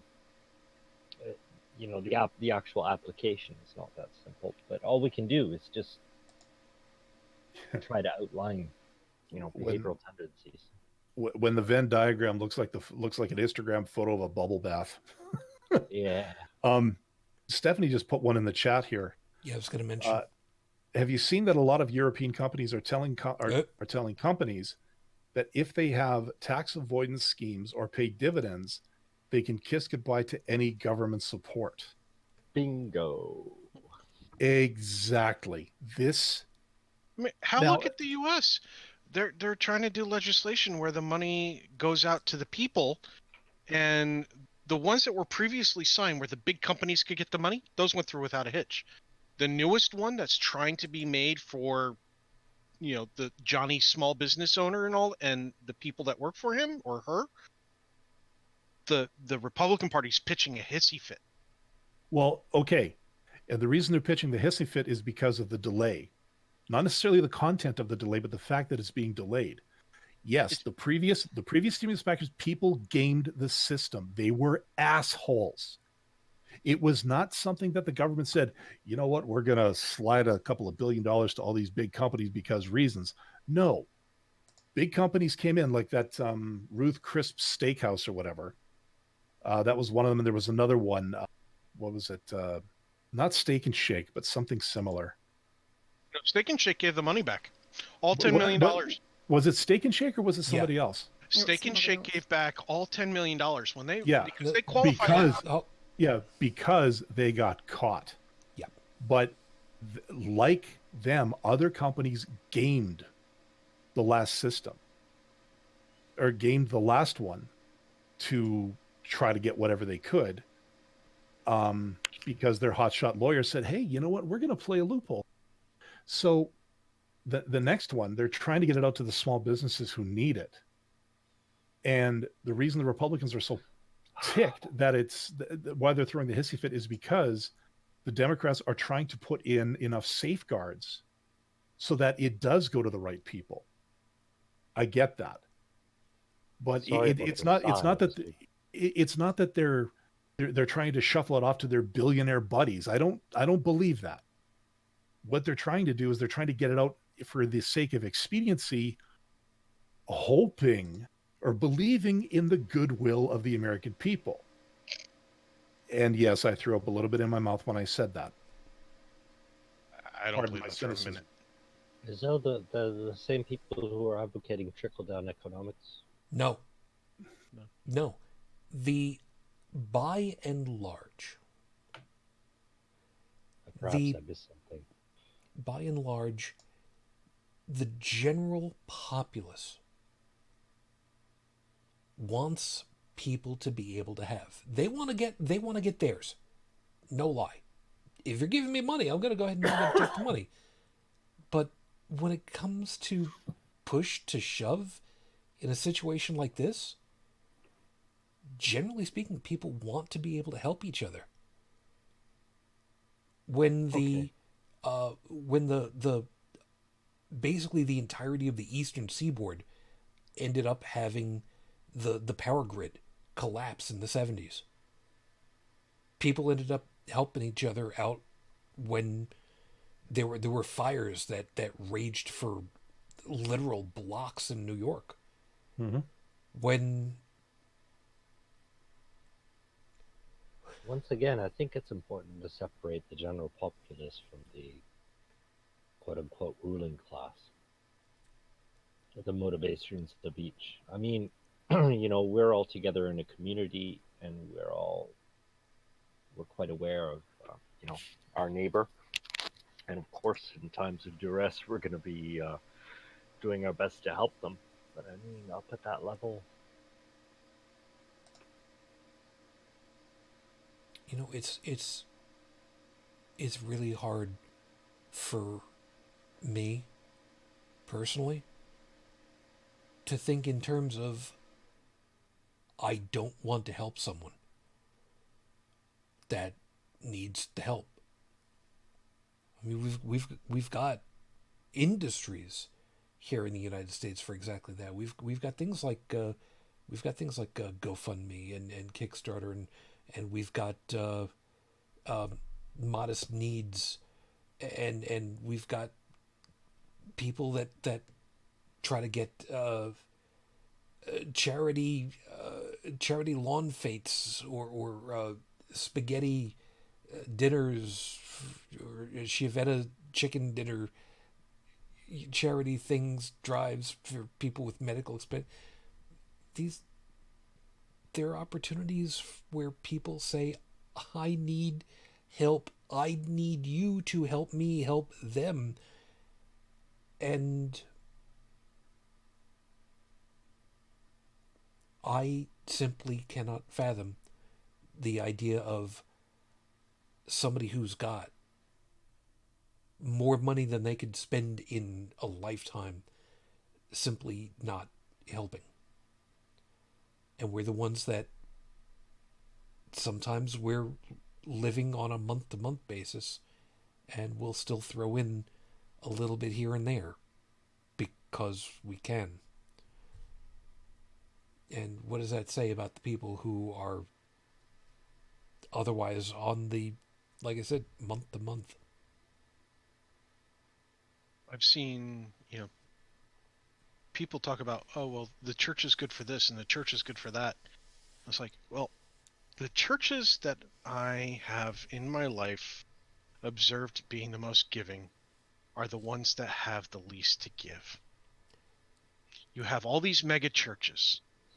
You have like Joel Osteen's and so on, these multi-million-dollar mega homes and their mega churches. They have these huge flat screen TVs to watch the sports game after the sermon and so on and so on. And where are they in all this? Oh, you need to keep donating to the church. At most. Some of them have gone like silent. They're nowhere to be found. The little church down the street, down from where I live, they make lunches. They tell anybody who can't eat, doesn't matter what you make. Even if you make lots of money and you just can't cook, show up, you get lunch. That's it. The little church who's got like rundown walls and all that other stuff. The one that can barely scrape by to do the little fried chicken bake thing that they do every once in a while. That's the one who's giving. That's the one who has people in it who care, regardless of the religion. They care about other people because they've been there. Yeah. Stephanie, yeah, sorry. Stephanie put another thing, and she's absolutely right. Funny how everyone becomes socialist when there's an emergency. It's how we've survived as a species. Uh, I don't think that I don't think there's any way that that somebody could argue against that. It's like I've said, no one economic model taken strictly will ever succeed because of the human factor. Up here in Canada, it's a blended economy. It's capitalist. We have businesses, we have infrastructure, we have supply lines, but we also recognize that we also have a welfare state. So there is a socialist element. What do you call Same a thing in welfare Denmark. state? Same thing in other places. There is a capitalist backbone to get products running back and forth, but there's a recognition that there are people that need help, and so those that have give up via taxes and other things, give up so that those who have not or who have stumbled can be held up to the point where eventually they could become part of the haves and continue the cycle. If I But could there's part of a add to that, mindset there, though. things would be much simpler if profit margins weren't so high. Because I mean, essentially, what the taxing is doing, rich, is taking, I don't know what to call it, just taking a big cut of the profit margins made and giving it back to the people. Well, that's in essence, that's yeah. what it's doing. But I mean, whether the money actually gets back to the people or not, I don't. That's discussable. Well, I can actually talk about this because I've actually had some experience with it. One of the companies I used to work for had a profit sharing thing. So what would happen is if the company turned a profit that year, the lawyers would come in, or they would have an audit done on their fiscal year's finances. And after your operating expenses are taken care of, after your expected profit growth for reinvestment is taken in, once all the obligations are taken care of, if there's anything left over, that becomes the profit share, which is then divided up amongst all the workers. That's awesome. It's the same thing with bonus checks. In my last job, I had bonus checks. If they made a profit at a certain level, again, once all the obligations are taken care of, and you've got enough profits that you can reinvest into your company, and this is the crucial part. Anything that's left over, again, goes into the bonus plan, and everybody in the company gets a check cut for a bonus amount. Now, when I say reinvest into the company, that's where I think a lot of the big businesses are not doing. That's what capitalism was at the origin. Yeah, but see, people now will take that profit that they're supposed to reinvest into the company and simply pad their own bank account with it and say, sorry, we don't have enough money to give you a bonus. Oh, by the way, have you seen my wife's new diamond encrusted solid gold dildo? Oh, because I can't get it up for her anymore. Yeah. And you see, I think that's where a lot of it's gone wrong, is that the original spirit of, what a capitalist society is, or what it means, and what's expected of the people who live in that society, that's fallen apart to the point where now it's just money, money, money, money, money, me, me, me, me, me. At least in the States. I can't speak for the rest of the world where other countries that have capitalist, I don't want to say features, but that use capitalism as part of their national economic model in conjunction with other things. Like I can speak for Canada.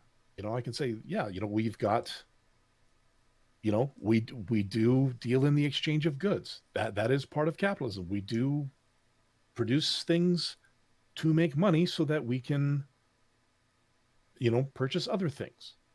But we also recognize that there are people, myself included, who are falling on hard times. Although I haven't fallen quite as hard as some people. But the fact is, I can get EI. I just applied for supplemental life insurance last Friday, just so I can get a decent drug plan because I'm running low on the meds. Bridget might find this interesting. For a level of care that is comparable to what I had with my company, including the drug plan, which I only have to pay the dispensing fee, $70 a month. And that could go up to 150 if I had chosen like a more robust plan, but I'm just trying to limp along until I get a job. But Yeah. the thing is, here we have structures in place that I can take advantage of until I get back on my feet. I don't And need to it's not just to make. I think Canada Mhm. has a lot of the same attitude as the Americans. It's just that things are more comfortable in Canada. What you're seeing in the United States is what happens when everyone for themselfism, when the economy goes to shit. This is what happens because people in the U.S., people under duress, they're in a survival situation. So you're going to see the worst possible behavior. Mhm. It's almost like imagine people locked in a room and they have a limited amount of food. I mean, watch what happens. I mean, if you've got a group of Christians in there, and you've got a couple atheists, well, who do you think is going to be dinner first? Eat the rich. There's only one thing they're very good for. Eat the rich. Now you see, can- I would have gone with the Motorhead version of that song, but that's just me. Could be. But yeah, I just wanted to say that the everyone for themselfism, it tends to be, it's more general. It's not limited just to the U.S. The U.S. just unfortunately, people have been quote unquote reliant on or dependent on the government since so Mhm. long to do everything for them. Well, if you have people dependent on you and you're thinking for other people, that's a situation that's just open to corruption, and that's exactly what happened in the U.S. Yeah. We're at the top, a little bit past the top of the hour, and I'm unfortunately fading really quickly tonight. I'm still having a little bit of a sleep cycle issue. It's not been real good the last couple of days, but I'm better, but I'm just not really great. So I gotta wrap this really quickly over here. Bridget, did you had the least amount of time tonight? So was there anything that was kind of left off the table for you that you wanted to drop out? Not really. I miss having ReasonCon. I miss seeing all my family, and hopefully we can have some type of a convention or something next year. Yeah, I'm actually gonna really see about having an opportunity for us to have a maybe not exactly maybe not at this time of night, but see if we can't get a gathering of folks to kind of swap in and out and rehash a thing. An opportunity to go ahead and piss off Gene because Gene deserves it. That's other thing. Gents, is there anything that's like really quick that's kind of missing from everything else for you guys? There's hope, but it's not the kind of hope that people want. People, from what I've heard, from what I've interacted with, People want to go back to their life the way it was before the pandemic. I'm sorry, with any pandemic, that never is going to happen. Pandemics change the world. End of story. The world is going to change. It's currently changing. It's going to continue to change. But life is change. And there's the hope. Life is change. We will do better at making vaccines.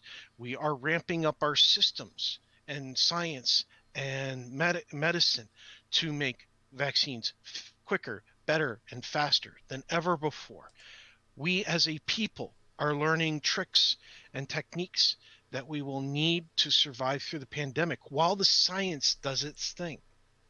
And we now have the better ability than ever before to document everything so that the next time a pandemic comes around, we have the reference material to go, this is what worked, this is what didn't work, this is what we had to do.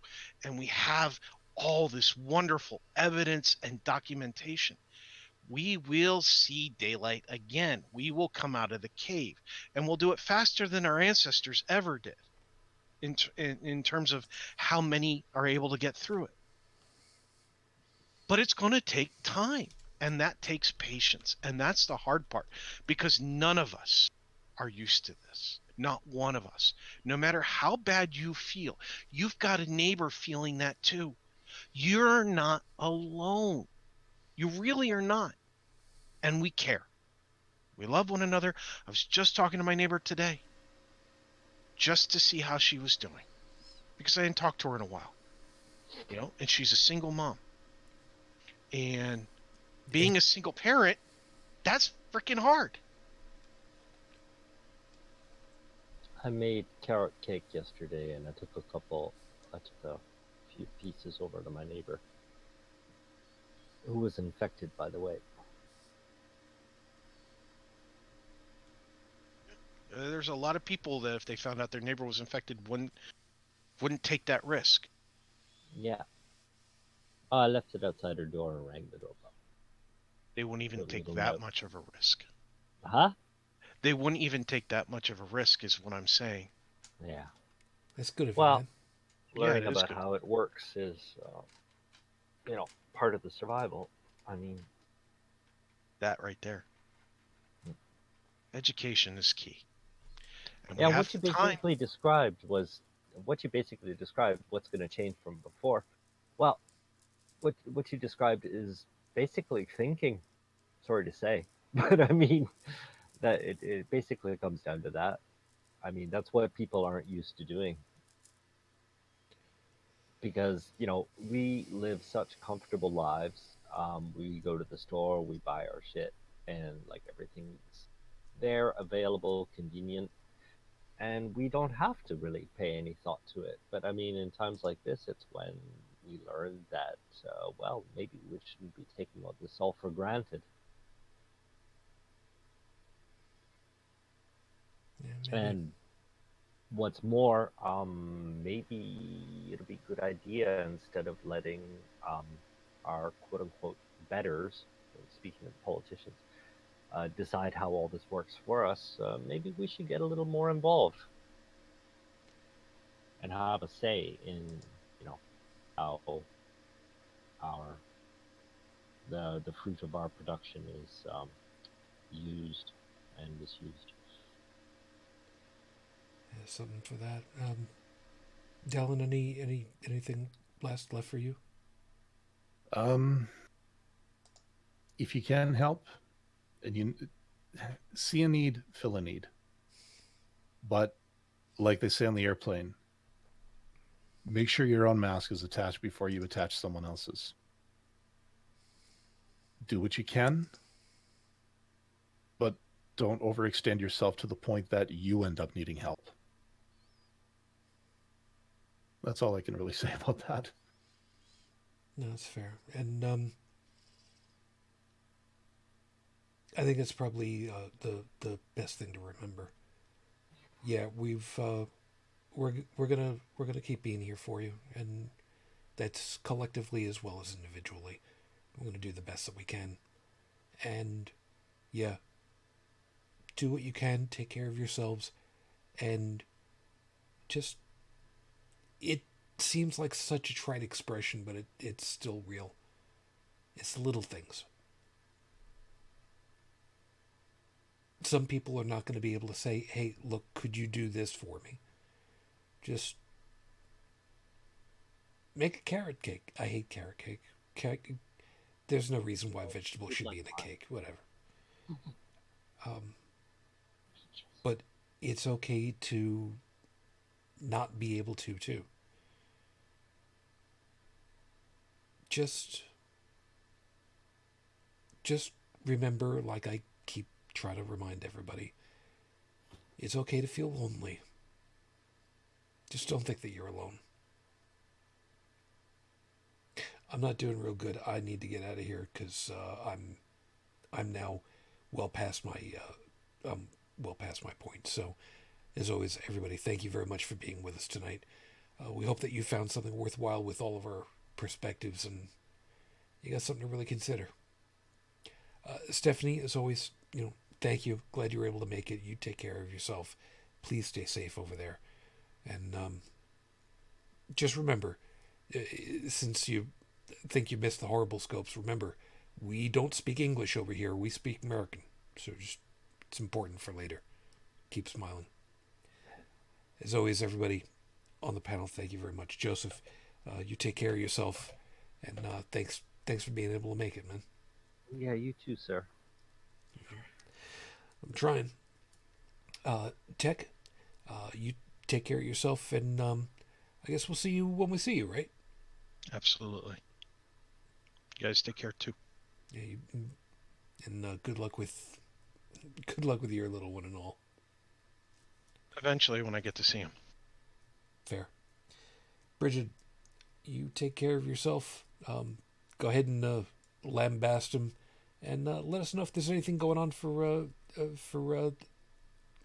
the trailer park. Yeah, fuck Mike Pence. And 45 too. It's good of you to get that out of there. As far as trailer park at the moment, I don't remember seeing anything that was going on planning wise just yet. Did I miss anything? No, still on hiatus. I'm not sure for how long. Okay. So yeah. No worries. And also, you try to take care of you too, huh? Yeah, I'm trying. This, is finally starting to get to me, but I think it's getting to everybody. The whole coronavirus thing is just, True enough. There's a huge choice between choosing not to go out and not being able to go out. So even I'm going a bit stir crazy. So hang in there. Yeah. And Dalan, you good luck with everything, man. And thank you very much so much. I'm glad I can still go out for however long that's going to last. I mean, I don't go out that much, just out for my walk or whatever, or to go if I'm feeling a need to pick up a drink or something. I can go do that still and not get arrested. I just realized if you take your pool cue with you, anybody that's within striking distance is too close. yeah. Yeah, that's true. Just a thought. That is something to think about. See, it's a practical gift for yourself. I can just see it now.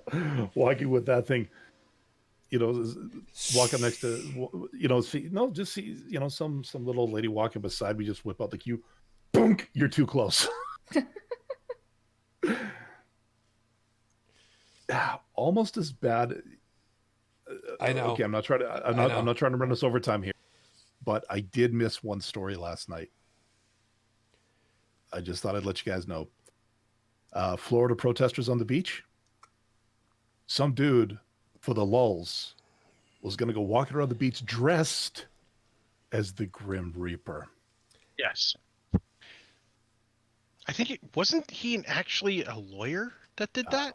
I don't know. I didn't read it. Something along those lines, but yeah, was actually doing that. I was going to read it last night, but I didn't. See, I think the morticians should do that. They should go out and go, hey, by the way, just in case you need my services, here's a business card. I put it in a plastic Ziploc baggie just to be safe. And then when they read it and they find out it's from a mortician, like, don't worry, I'll do your hair and all your makeup. Your last days in existence will look beautiful. Tech, you're I missing saw it. that. Walk up to them wearing a black suit. Don't say a word. Have your mask on.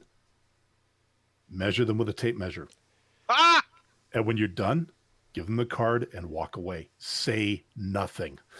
Ooh, that's brutal. You think I could get away with it with the beard? Mm-hmm. Anyways, let's get out of here before Shujin Let's wrap it. Yeah, falls asleep. yeah. Keyboard imprint on the forehead's not fun. You've got a thing to say. Yes, I do. For the audio version of this, you can go over to holycrapthevlogcast.com. Should have it updated soon. And I got my own blog over at inthewind.yo5.ca. Appreciate it, man. Greatly. All our information for contact is also off the website. Please feel free to drop in anytime. If you'd like to leave a voicemail message, number is 859-HCTV 554. 859-4288-554. Something other than, fuck you would be really nice. Appreciate it. And until next time, because I got to get my ass out of here because I'm really fading fast. Thank you all for being with us and believing in what we do. It really means a lot. Just be safe. So, until the next time we get together, everyone, as always, I wish you the peace I no longer have. I wish you the strength that I've learned. I wish you well. And of course, my lady, it is soon to be 15 years. I am still in love. Matane Fujin. I love you. I miss you. Dream of me. Till the next time we get together, everyone, as always, good night.